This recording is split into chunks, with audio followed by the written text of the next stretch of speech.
السلام علیکم۔ دیکھیے، یہ بات بھی قابل غور ہے کہ اللہ کی توحید کبھی کسی قوم نے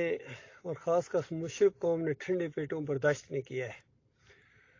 تو یہ صرف اللہ کی پکار کا معاملہ نہیں ہے، ہر معاملے میں جب اکیلے اللہ کی نظر و نیاز کا ذکر کیا جاتا ہے تب بھی یہ پریشان ہو جاتے ہیں۔ اللہ کے اکیلے رکوع اور سجدے کا ذکر کیا جاتا ہے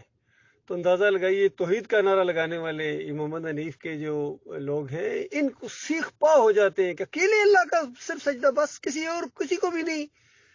یوسف علیہ السلام کو بھی نہیں۔ اس طریقے سے آگے اندازہ لگائیے یہ کس طرح ان کو شرک پر پکا کر دیا انہوں نے۔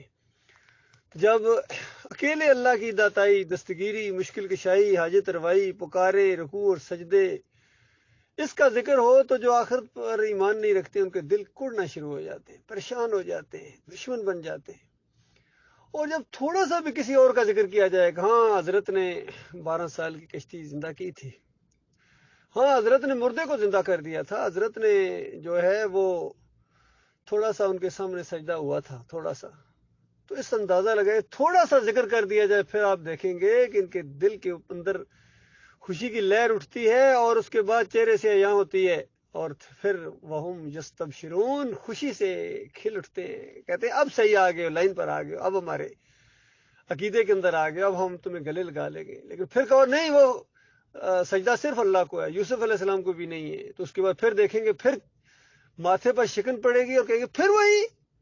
تو یہ اللہ کے دشمنوں کا ذکر کیا اللہ تعالیٰ نے ایک آیت کے اندر، پورا نقشہ اللہ نے کھینچ دیا ہے کہ یہ ہے شرک کی نشاندہی۔ اس طرح ہوتی ہے کہ مشرک کا دل کڑنا شروع ہو جاتا ہے اللہ کی توحید اور اللہ کی وحدانیت،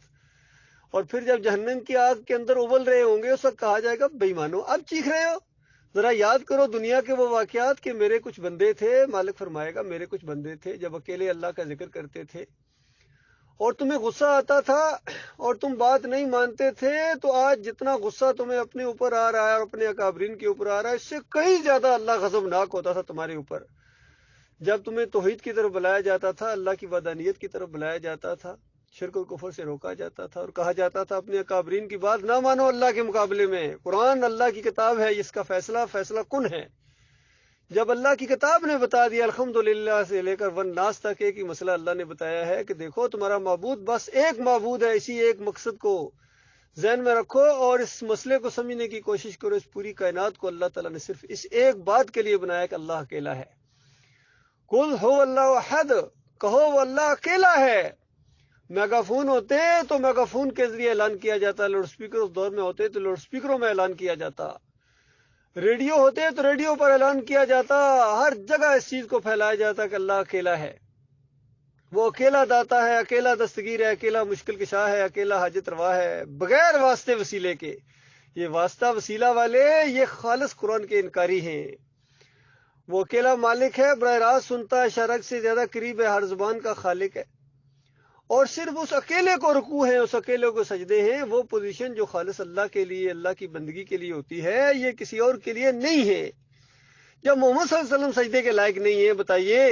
اگر کوئی بندہ اس دور کے اندر آ کے نبی علیہ السلام سے کہتا کہ اے اللہ کے رسول، میں آپ کو اللہ کا رسول مانتا ہوں لیکن میں آپ کو سجدہ نہیں کروں گا، کیا نبی علیہ السلام پریشان ہو جاتے؟ خوش ہوتے۔ نبی علیہ السلام کہتے یہی تو میری تعلیم ہے۔ اسی طریقے سے اگر یعقوب علیہ السلام کے دور میں یا ابراہیم علیہ السلام کے دور میں یا یوسف علیہ السلام کے دور میں اگر کوئی مومن یہ کہتا کہ ہم آپ کو اللہ کا رسول مانتے ہیں لیکن سجدے کے لائق نہیں مانتے ہیں، سجدے کے لائق صرف اللہ ہے، آپ بھی اسی کو سجدہ کرتے ہیں، میں بھی اسی کو سجدہ کروں گا، انبیاء خوش ہوتے ہیں اس بات کے اوپر۔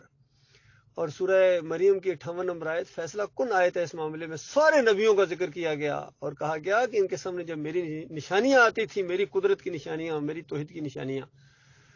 اور میری وحدانیت کی نشانیاں ایسی آتی ہیں تو دل ان کا ایسا پگھلتا ہے، اس طرح دڑام سے سجدے میں گرتے ہیں روتے ہوئے اپنے مالک اور خالق کے سامنے۔